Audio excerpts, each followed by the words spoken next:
Welcome back, you whiskey ambassadors, to Whiskey One, the channel for the novice, the curious, and the connoisseur. So today we're going to be tasting the Knob Creek Cask Strength Rye, so stick around.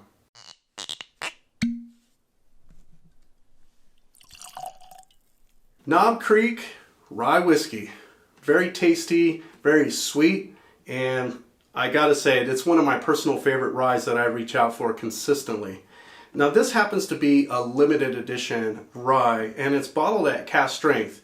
Although Knob Creek does have different ryes that they release from time to time, this is a limited release. This is the 2018 bottling, and you may still be able to get your hands on the 2018 release, but I have seen the 2019 release on the shelves right now. So I would have to assume that it's going to be just as phenomenal as this.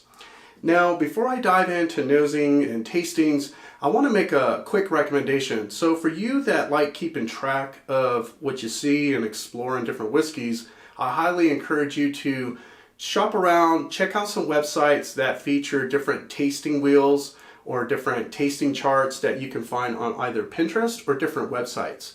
And they're usually free. Just download them, and it helps you to kind of keep track of what you find during your exploration. And from time to time, see how your palate and your overall senses change, or your tastes shift from time to time. I've been doing that myself, and it's very interesting what I pick out early on in my whiskey exploration, my journey, and what I find now. So let's dive in. Now, for the cask strength, this is bottled at 59.8% ABV. This came from Warehouse A, for all you whiskey nerds out there, and it's been aged in 9 years in charred American oak barrels. One thing I will mention right off the bat is this is not really like other ryes. Now, a good majority of ryes tend to be very grassy, very herbal, and not quite as sweet on the nose or even on the palate. But I do find that the Knob Creek is a bit sweeter than others. So let's go ahead and check out this nose together. So like I mentioned before, on the nose, very sweet, very viscous. What I get is caramel and vanilla right up front, which is a little unusual for most of your standard ryes. At cask strength, you're probably just going to get a lot more of what you're used to anyway. But I get those cherries, berries, just like a fruit medley right on the nose. And what I like about this is that even though it's a cask strength, it's not very astringent or, coming at you in a very aggressive way or like very standoffish. This is very approachable for a cask strength. So going back to it, cinnamon sticks, you get that oak barrel spice. Now, you do get some of your usual characters as it pertains to like rye whiskeys, because you do get a slight grass note here. Just not very upfront or very pronounced. It's subdued. You do get a little bit of clove, but I'm talking just a tinge, just enough to be noticeable and let you know that it's in the same room. All right, so let's talk about this whiskey.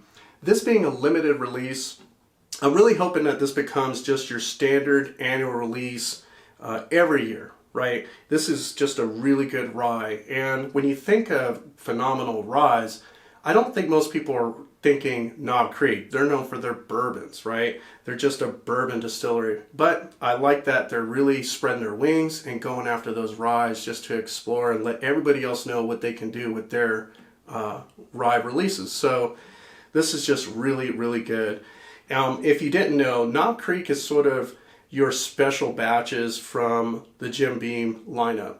Now, most folks would say it's kind of like a stepchild to the Bookers or the Bakers, and I would say that this is not really a good stepchild. This is just standing completely on its own. Now, I never had a chance to get my hands on the Booker's Rye. They've only released one so far, and it's pretty much one of those bottlings that everybody's gaga for. Everybody tries to hunt because it's now really a unicorn and very, very hard to find whiskey. So let's go in for this taste and see what we find.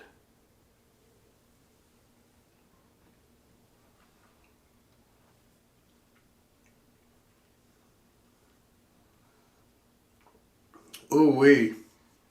Man, completely unexpected. Cherry cola, berries, black tea, right up front. It's the first thing that hits you. Now this really does feel balanced. There's a little bit of, character that comes out up front, that it's sweet. It does have that grass, clove. It's got anise. Sure, it's there. But what I really enjoy about this Knob Creek is that it's so balanced by other things. The sweetness. I get caramel, honey, and I'm talking like really thick, lightly toasted honey.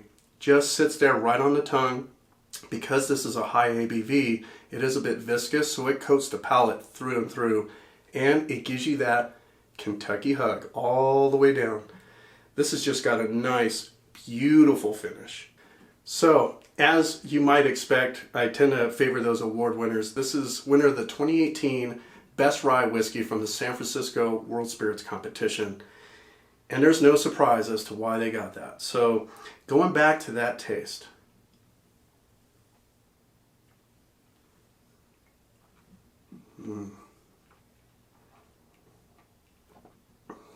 Chewy. Man, just beautiful dram here. I also get walnut.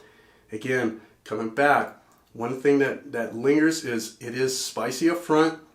Gives you some sweetness, some berries, cherries, cola, sure, black tea. It's a bit nutty, like walnut. It's got a little bit of a dry aftertaste, but that finish is very, very long and drawn out. But man, is that a pleasant finish. And one thing I kind of always remember about this is that spice, it shows up front, right? But it's like a guest at the party that forgot their jacket. It comes right back. So now that we've had a couple of chances to do some tastings on this just by itself, straight up, neat, I'm going to add a few drops. Now this is just mostly for those that like to add a few drops of water to theirs. And this being a cask strength, that would be perfect for this. And I want to just see if it really opens it up a whole lot or if it loses any of its character if we add a few drops of water. So let's let that kind of mix around, let that water get in there. Now, for some of the whiskeys that are really, really oily and viscous, what it tends to do is add a little bit more burn. While others, it tends to sort of dilute it and water it down, and then it sort of loses its character altogether. So let's see what happens here.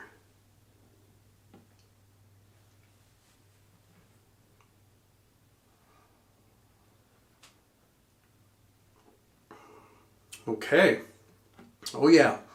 The burn is there, baby, and it's a little bit more. So, again, being viscous, a lot of oils coming from those wood barrels, right? Just that taking that time in those wood barrels tends to cause that. And really a good sign of quality whiskey is when you do add a few drops of water and it kind of ramps up the heat, for me anyway.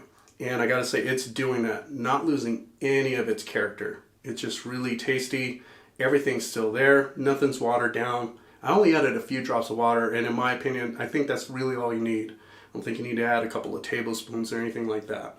But this is really, really tasty. So what are my overall impressions on this?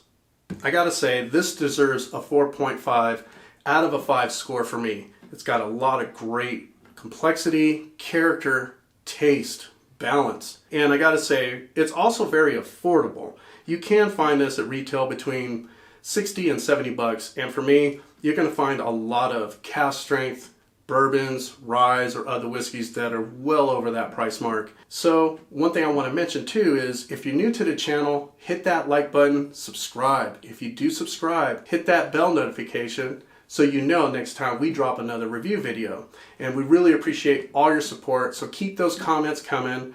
You never know, that comment you make might be the one that ends up being the next whiskey that we try. And we also have different shares and different posts on our social media, so check us out at Whiskey One channel. So we really appreciate, again, all of your support, and thanks for stopping by. And as always, remember, Whiskey One, it's about the one you enjoy. Cheers.